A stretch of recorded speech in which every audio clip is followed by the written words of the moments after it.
बेटा पार्टी आज आप लोगों को क्लास 10th का हिंदी का पद्य चैप्टर जो दिया गया है पद्य में, उसमें सूरदास जी के पद दिए गए हैं। उस पद का आप लोगों को अर्थ बताने चल रहे हैं। बेटा, एक गद्य होता है, एक पद्य होता है। पद्य का मतलब जिसका गायन किया जा सके और गद्य का मतलब जिसका गायन न किया जा सके। अगर हम कविता पढ़ रहे हैं या सूरदास जी के पद पढ़ रहे हैं तो उसमें गायन भी ज़रूरी होता है, क्योंकि वो बनाया ही ऐसा जाता है जिससे आप गायन कर सको। आज आप लोगों को सूरदास जी के पद का ये अर्थ बताने चल रहे हैं और उसका अर्थ आपको बहुत ही डीपली बताया जाएगा और बड़े ही अच्छे और सुंदर शब्दों में इसके अर्थ का चयन किया जाएगा, जिससे आपके खूब समझ में आए और आपको मन में भी अच्छा सा उतर जाइए कि किस तरीके से ये सूरदास जी ने लिखा है, किस लिए लिखा है, इसका भाव क्या है, इसका अर्थ क्या है। तो सबसे पहले ज़्यादा न करते हुए आपको लेके चल रहे हैं। आप जानिए, इसके हम आपको मीनिंग भी बताते चलेंगे और मीनिंग जितना हो सकेगा, जितना आपको ज़रूरत है वो बताया जाएगा। साथ ही साथ बेटा जानते हैं कि इसको बोर्ड पर उतार कर पढ़ाना इतना आसान नहीं है, इसलिए बुक आपके सामने नज़र आ रहा है। आप बुक में भी देखते रहेंगे और पढ़ते रहेंगे, हम इसके अर्थ को बताते रहेंगे। जब आपके पाठ में माने पेपर में जब आएगा तो वहाँ लिखा रहेगा इसका प्रसंग संदर्भ सहित व्याख्या करिए। तो सबसे पहले बेटा लोग जो पहला पद है, आई मीन चरण कमल से लेके तिहाई तक, यहाँ तक का आपको प्रसंग बताएंगे। फिर अलग अलग सभी के प्रसंग आपको बताएंगे और आपको सभी के अर्थ बताएंगे। लेकिन जो संदर्भ होता है बेटा, संदर्भ पूरे सूरदास पद के लिए एक ही होता है। तो सबसे पहले ध्यान से आप सुन लें, संदर्भ क्या लिखेंगे। हम लिखेंगे कैसे बेटा, लोग इसको जानिए। प्रस्तुत पद, शुरू यहीं से करेंगे कि ये जो पद है इसको लिखेंगे प्रस्तुत पद महाकवि सूरदास के विनय संबंधी पदों में से अवतरित है। प्रस्तुत पद में भगवान श्री कृष्ण की वंदना की गई है, ये प्रसंग है आपका। आप सीधा सीधा लिखेंगे कि महाकवि सूरदास के विनय संबंधी पदों से अवतरित किया गया है, ये संदर्भ लिखेंगे बेटा लोग। अब इसके बाद आप ध्यान दीजिएगा कि प्रस्तुत पद को हम आपको थोड़ा सा बताने चल रहे हैं। पूरे ध्यान से आप लोग देखिएगा, सुनिएगा। आपको किस तरीके से, मेरी आवाज़ तो बहुत अच्छी नहीं है, लेकिन कविता है तो गायन करना ही चाहिए, फिर अर्थ बताना चाहिए। तो इसलिए आप लोगों को गायन करके कुछ बता रहे हैं। उसके बाद आप गायन को ध्यान से सुनना, उसी में अर्थ भी आपको महसूस होगा, आपके अंतर मन में निश्चित ही भाव उत्पन्न होगा। सूरदास जी कहते क्या हैं, चरण कमल बंदौ हरिराई, चरण कमल बंदौ हरिराई, जाकी कृपा पंगु गिरिलंघ, अंधे को सब कुछ दर्शाई, चरण कमल बंदौ हरिराई, चरण कमल बंदौ हरिराई, बहिरो सुने गूंग पुनि बोले, रंक चले सिर छत्र धराई, चरण कमल बंदौ हरिराई, चरण कमल बंदौ हरिराई। सूरदास स्वामी करुणामय, बार बार बंदौ तिहि पाई, सूरदास स्वामी करुणामय, बार बार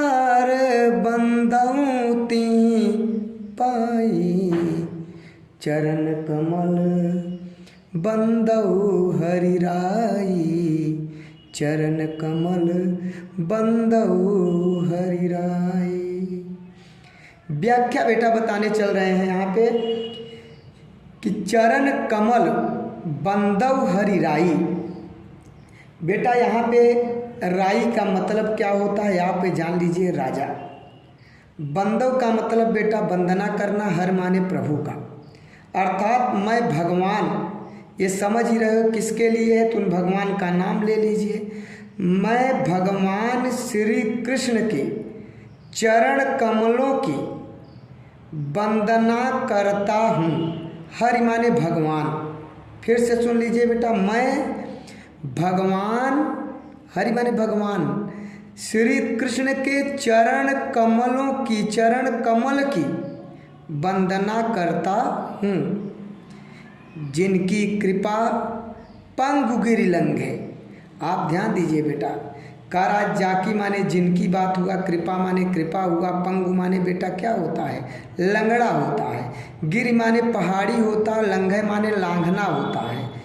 अंधे को सब कुछ दर्शाए, अर्थात मैं भगवान श्री कृष्ण के चरण कमलों की वंदना करता हूँ, जिनकी कृपा से लंगड़ा पर्वत को लांघ जाता है तथा अंधे को सब कुछ दर्शन देने लगता है। बहिरो सुने गूंग पुनि बोले। बहिरो सुने का मतलब बेटा बहरा जो व्यक्ति है वो सुनने लगता है, गूंगा पुनि बोलने लगता है, माने गूंगा पुनः माने गूंगा एक बार वो बोलने लगता है। रंक चले, रंक माने एक भिकारी, चले माने सिर छत्र धराए, अर्थात बेटा पार्टी यहाँ पे कह रहा है एक निर्धन व्यक्ति मुकुटधारी, छत्र माने सिर छत्र धराए, अर्थात मुकुट धारण करके राजा बन जाता है। सूरदास स्वामी करुणामय। फिर क्या कह रहे हैं, सूरदास जी कहते हैं कि हे करुणामय भगवान, करुणामय स्वामी। सूरदास जी कहते हैं हे करुणामय भगवान, मैं आपके चरणों की बार बार वंदना करता हूँ, माने पुनः पुनः वंदना करता हूँ, बार बार वंदना करता हूँ। अब बेटा आपका अगला पैसे चल रहे हैं बताने।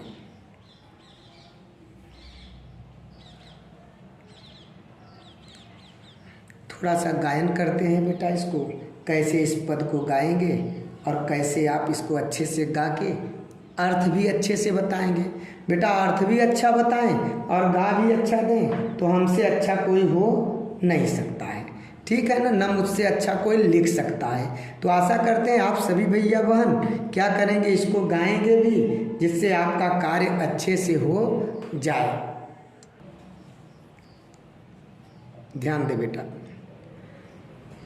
अभी गति गति कछु कहत न आवे, अभी गति गति कछु कहत न आवे, ज्यों गूंगे मीठे फल को रस अंतर्गत ही भावे,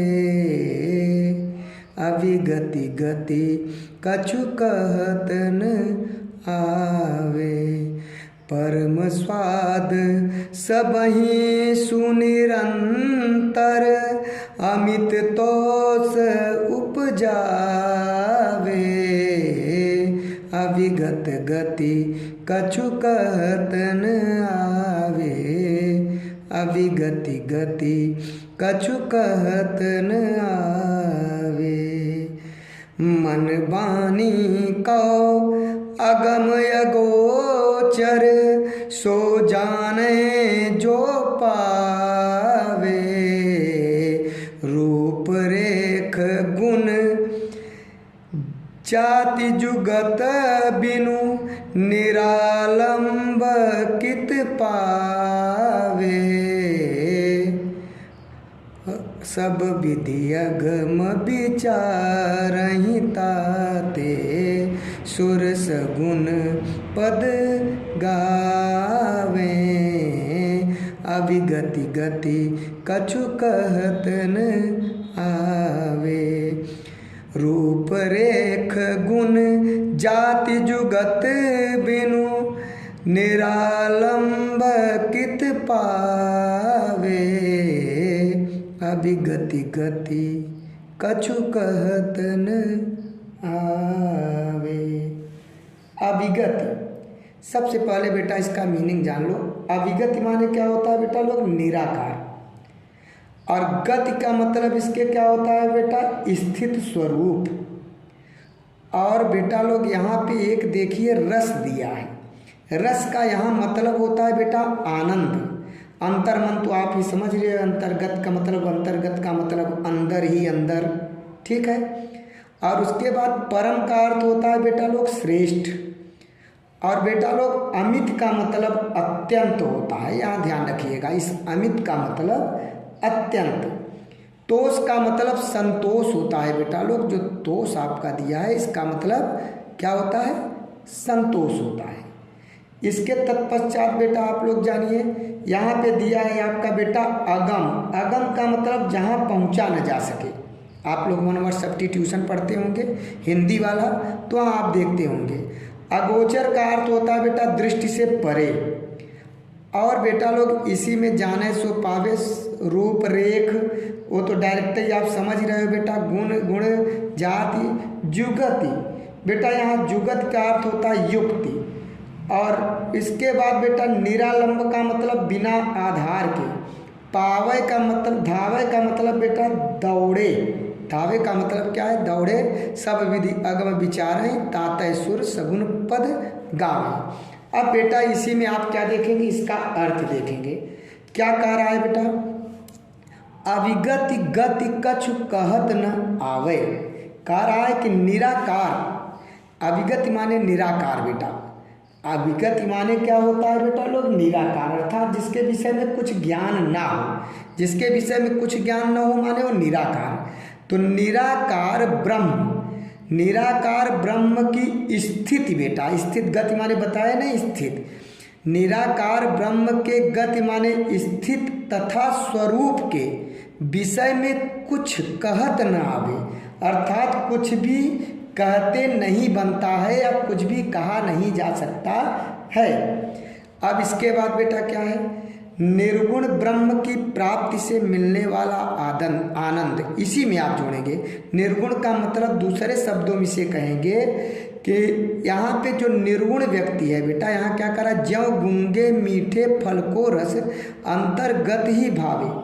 निर्गुण ब्रह्म की प्राप्ति से, जो निराकार ब्रह्म है, निर्गुण ब्रह्म है, उनकी प्राप्ति से जो मिलने वाला आनंद है, उस आनंद को चूंकि निराकार है, उनकी कोई स्थिति नहीं है, तो आप ये जानो जो उनसे मिलने वाला आनंद है बेटा, वो आनंद कैसा? वैसा ही है जैसे गूंगा व्यक्ति होता है ना बेटा। अगर उसे मीठे फल को खिला देंगे तो क्या उसका स्वाद वो बता सकता है? नहीं बता सकता। वो मन ही मन अपने क्या करेगा? प्रसन्न होगा, अंतर मन में उसको स्वाद मिलेगा। वैसे ही निराकार ब्रह्म जो है, निर्गुण जो ब्रह्म है, उनकी जो प्राप्ति है, उस प्राप्ति से मिलने वाला आनंद भी उस गूंगे व्यक्ति के मीठे फल को खाकर उसका आनंद जिस प्रकार से वो मन ही मन लेता है, उसी तरीके से जो परम ब्रह्म है, निर्गुण ब्रह्म है, उनकी प्राप्ति से आनंद प्राप्त होता है, अर्थात उसे सिर्फ महसूस कर सकते हैं। आगे क्या कह रहा है बेटा? परम स्वाद सबहि सुनिरंतर अमित तोष उपजावे। ठीक बेटा, कह रहा है कि परम तोष। आपको मैंने बताया बेटा कि परम मीन्स क्या होता है बेटा? परम का मतलब श्रेष्ठ। परम का मतलब बेटा क्या है इसका? श्रेष्ठ। यह ब्रह्म की श्रेष्ठ आनंदाभूति क्या है बेटा? स्वाद सब, परम स्वाद सबहि सुनिरंतर, अर्थात बेटा यह ब्रह्म की श्रेष्ठ आनंदाभूति सभी प्रकार से जो श्रेष्ठ आनंदाभूति है ब्रह्म की, या ब्रह्म की श्रेष्ठ आनंदाभूति सभी प्रकार से असीमित बेटा, कितना बेटा, असीमित सुनिरंतर अमित तोष अपना उपजावे। अर्थात बेटा लोग अमित माने असीमित संतोष उत्पन्न कराती है। किंतु आगे क्या कहता है देखिए, मन वाणी को अगम अगोचर सो जाने जो पावे, किंतु वह ब्रह्म, वह माने ब्रह्म बेटा, मन तथा वाणी के लिए वह अगम्य है। करा अगम अगोचर, अगोचर का मतलब जो दिखाई नहीं दे रहा है बेटा लोग, ठीक है ना बेटा। अगम करा मन और वाणी के लिए अगम्य और दिखाई न देने वाला है, उसे वही जान सो जाने सो पावे। जो प्राप्त कर चुका है वही उसे जान पाता है। अर्थात जो परम ब्रह्म को प्राप्त कर चुका है वही उसकी अनुभूति कर सकता है, उसे वही जान सकता है। अर्थात उसे हम अगम्य को दिखाई नहीं देता है और मन वाणी के माध्यम से उसे हम कुछ व्यक्त भी कर नहीं सकते हैं।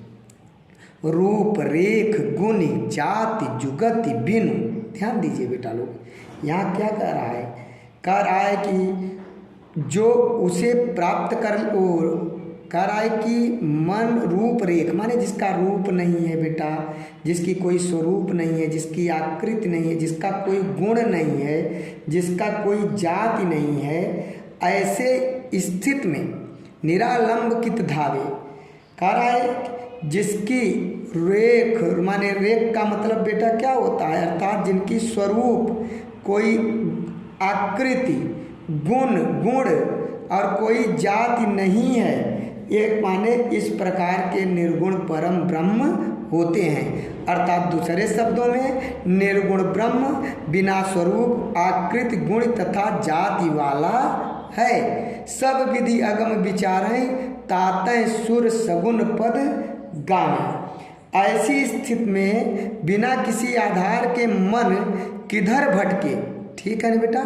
सब विधि अगम विचारें, करा निर्गुण ब्रह्म सभी तरह से अगम्य है।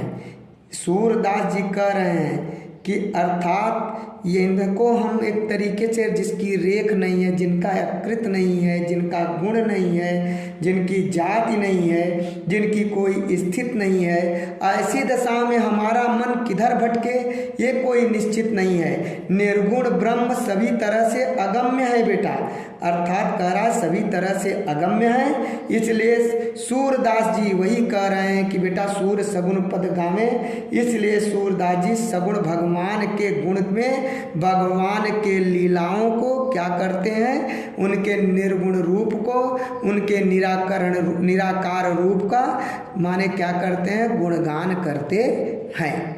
चलिए आगे बेटा लोग चलते हैं, ध्यान से बेटा लोग देखेंगे।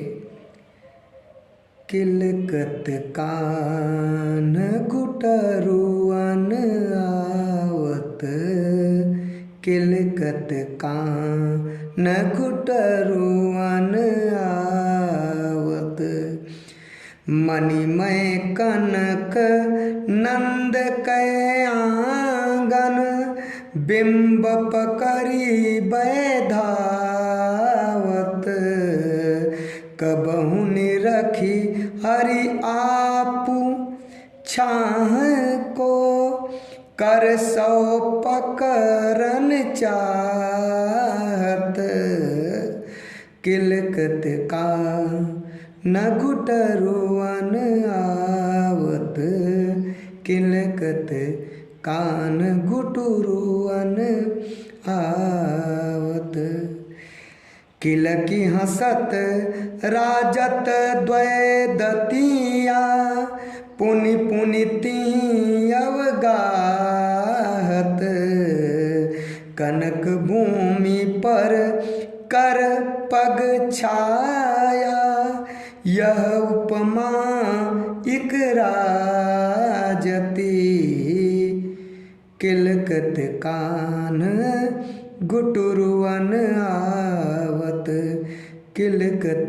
कान घुटरुअन आवत, बाल दशा सुख निरखी जसोदा, पुनि पुनि नंद बुलावती, अचरा तरले ढाकी सूर्य के, प्रभु को दूध पियावत, किलकत का न घुटरुअन आवत, किलकत खान घुटरुअन आवत। अब प्रस्तुत पद्यांश आप देख पा रहे हो बेटा कि यहाँ पे सूरदास के जो संदर्भ में है, इसमें प्रसंग में आप क्या लिखेंगे, सूरदास के कृष्ण की बाल लीलाओं का मनोहारी वर्णन किया गया है या मनोहारी दृश्य का प्रस्तुति है, इस प्रकार से लिखेंगे।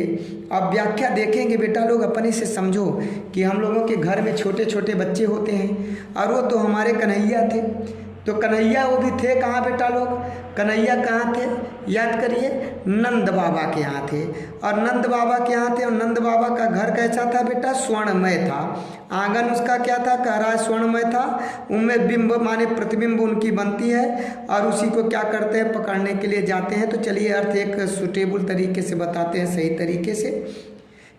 किलकत कान घुटुरुअन आवत, भगवान श्री कृष्ण, बालक श्री कृष्ण किलकारियां मारते हुए घुटनों के बल चले आ रहे हैं।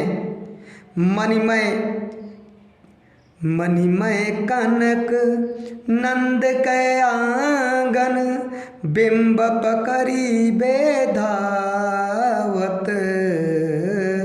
किलकत कान घुटरुअन आवत। बालक श्री कृष्ण किलकारी मारते हुए घुटुरुअन के बल चले आ रहे हैं। बाबा नंद अपने से लिखेंगे, यहाँ बाबा नंद आपको दिखाई नहीं पड़ेंगे, बाबा अपने से लगाना पड़ेगा। तो बाबा नंद के स्वर्ण जड़ित आंगन, मणिमय कनक करा स्वर्ण जड़ित आंगन, ठीक है बेटा, आंगन में अपने मुख, उनका भगवान श्री कृष्ण जब चलते रहते तो उनका प्रतिबिंब बनता है, स्वर्ण जड़ित है, तो अपने मुख आप छाँव को, अर्थात अपने मुख को, आई मीन अपने छाँ को माने अपने मुख को कर सौ पकड़न चाहत, उसे क्या करते हैं, प्रतिबिंब को पकड़ता हुआ माने पड़ता हुआ दिखाई पड़ता है। और जब उन्हें दिखाई पड़ता है प्रतिबिंब, तो उन्हें वो पकड़ने के लिए क्या करते हैं, पकड़ना चाहते हैं।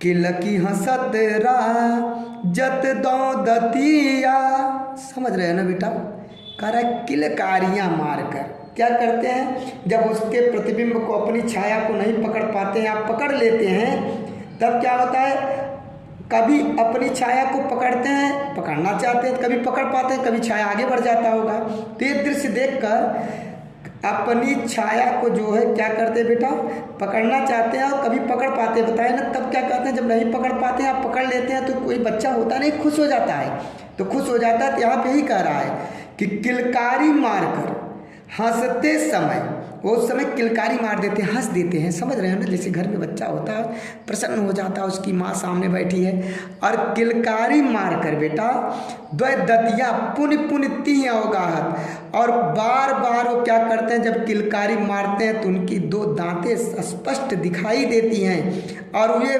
पुनः बार बार अपने मुंह को अपने हाथों से क्या करते हैं बेटा, वो अपने हाथों से माने अपने दांतों को जो होता है अपने हाथों से छिपाने का, या ये कह दीजिए अपने दांतों को छिपाने का प्रयास करने लगते हैं। कनक भूमि पर कर पग छाया, यह उपमा इक राजत, ठीक बेटा। यहाँ पे सबसे पहले आप जान लीजिए बेटा कि अवगाहत माने आप अगर जानेंगे, छिपा लेते हैं तो आराम से कर लेंगे बेटा, और राजत माने बेटा होता है सुशोभित करना।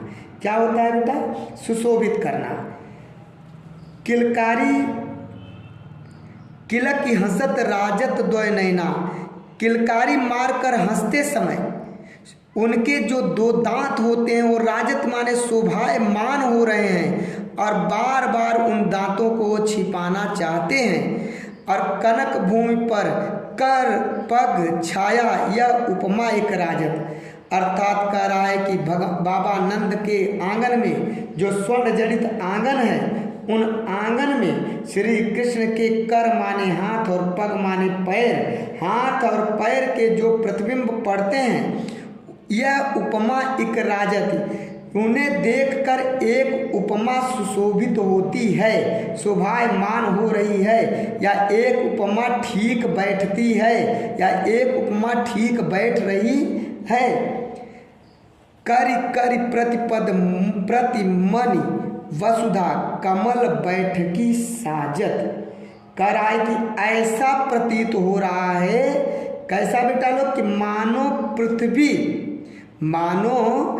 पृथ्वी जो है उनके हाथ और पैर के लिए बेटा, उनके हाथ और पैर के लिए करा कमल बैठकी साजत। साजत माने कमल, क्या बेटा, कमल के बैठकी माने आसन, कमल के आसन को सजा रही है या कमल के आसन प्रदान कर रही है। बाल दशा सुख निरखी जसोदा। ध्यान देना, मैया वहाँ सामने बैठी हुई हैं, और मैया जब वहाँ बेटा लोग बैठी हैं तो अपने छोटे से बाल गोपाल श्री कृष्ण को देखती हैं।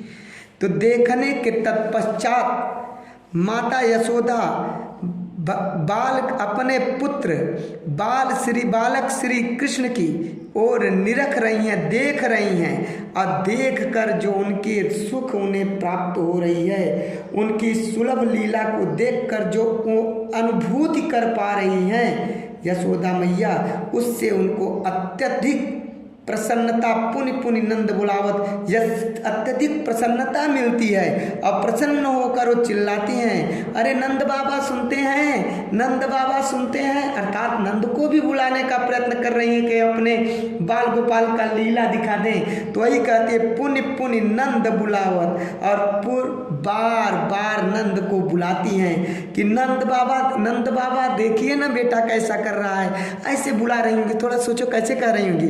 जब अपने पुत्र को मैया देख रही होंगी तो ऐसे भी गोपाल इतने नटखट, इतने प्यारे है ना बेटा, और इतने प्यारे, उस पे उनके छोटे छोटे दांत हो, वो जो दतुली है उनकी क्या है, और उस पे इतना सुंदर उनको जो है शोभायमान हो रही है। यह सब लीलाओं को देखकर जो माँ होती है, माँ के हृदय में जो प्रेम उत्पन्न होता है वो दूजा किसी के मन में उत्पन्न नहीं हो सकता। और फिर उसी बीच में वो कह रहे पुनि पुनि नंद बुलावत, वो बार बार कहती हैं कि अरे नंद जी सुनिए, नंद जी सुनिए। ये बार बार बुला के क्या कह रही हैं, अपने पुत्र को दिखाना चाहती हैं। अचरा तर लय ढाकी सूर के प्रभु को दूध पिलावत। नंद को बार बार बुलाने के पश्चात वे श्री कृष्ण को, अर्थात अपने लाल गोपाल को, अर्थात अपने बाल गोपाल को, कुछ भी लिखना अपने पद में लिखना बेटा लोग, अपने ढंग से भाव निकालना, वो बेटर देन जब आप अपना भाव स्वयं निकालेंगे। तो अचरा तर लय ढाकी, अपने लाल को देखती है और जल्दी से जाती होंगी और उसे पकड़कर अपने आंचल से क्या करती हैं बेटा लोग, आंचल से छिपाकर सूरदास जी कहते हैं प्रभु को दुग्ध पियावत, और फिर अपने बाल गोपाल को अपना दूध माता यशोदा पिलाने लगती है। इस प्रकार से बेटा लोग आपका कितना हो गया, 3 पैसेज आपका समाप्त हो गया। अब आपको बेटा लोग चौथा पद बताने चल रहे हैं, ध्यान दीजिएगा बेटा। अगला पद आप लोग सुनेंगे, क्या कह रहे हैं भगवान श्री कृष्ण इस पद में बेटा लोग हट कर रहे हैं अपनी माँ से, यशोदा से, कि सब लोग गाय को चराने जा रहे हैं, हम भी चराने जाएंगे। और मैया उनको रोक रही है कि नहीं बेटा तू बड़ा छोटा सा है, अभी नन्हा सा है, अभी तू वहाँ जाएगा ना तू डर जाएगा। लेकिन वो कृष्ण मानने वाले नहीं हैं और वो हट करते हैं मैया से, और यही इसका प्रसंग है। और क्या है बेटा आप जानिए, मैं अपनी सब गाय चरई हूँ, मैं अपनी सब गाय चरई हूँ, प्रात होत बल के संग जई हूँ, तेरे कहे न रही हूँ। मैं अपनी सब गाय चरई हूँ, मैं अपनी सब गाय चरई हूँ। ग्वाल बाल गायन के भीतर, नहीं कहूँ डर नहीं लागत। मैं अपनी सब गाय चरई हूँ, मैं अपनी सब गाय चरई हूँ। ध्यान दे बेटा,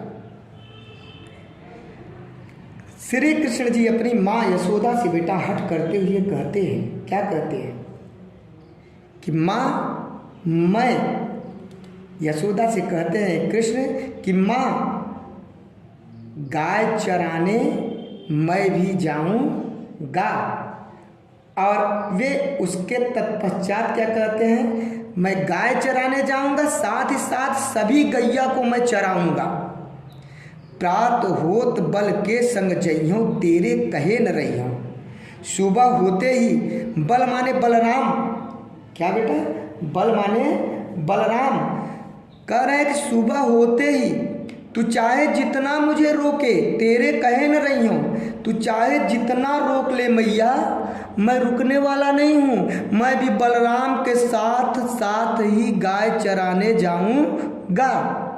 ग्वाल बाल गाहिन के भीतर, नैकौ डर नहीं लागत। क्या कह रहे हैं बेटा कि जैसे ही सुबह होगा, जब मैं गाय चराने जाऊंगा ना, तो हमारे जो ग्वाल बाल है ना, और साथ ही साथ मैया गैया है ना, उनके बीच में रह करके मुझे जरा सा भी डर नहीं लगता। नहीं को डर नहीं लागत, मुझे जरा सा भी डर नहीं लगता है।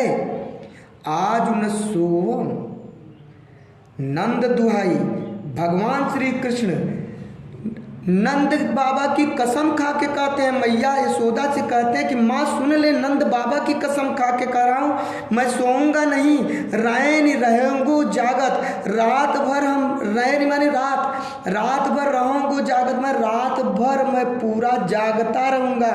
नंद बाबा की कसम खा के कहता हूँ कि मैं रात भर जागता रहूँगा।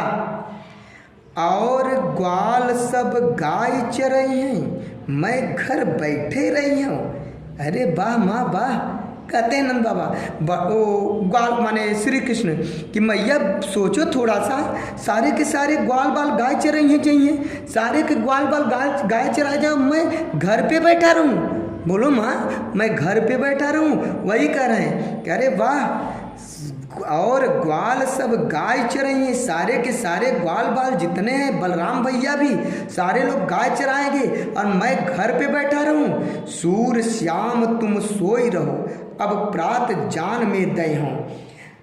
अब यशोदा मैया क्या करती हैं कि बालक कृष्ण के हट को देखकर उसकी हट को समझती हैं। ये सब लिखना है बेटा, हट को देखकर हट को समझती हैं, और फिर कहती हैं कि तू सो जा, हे लाल तू सो जा, मैं तुम्हें सुबह प्रात जान में दइयो, सुबह मैं तुम्हें जाने दूंगी, अर्थात जगा दूंगी, और तुम्हें गाय चराने के लिए भेज दूंगी।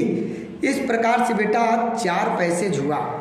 और आई होप मैंने कोशिश किया बेटा, गा के भी समझाया आप लोगों को।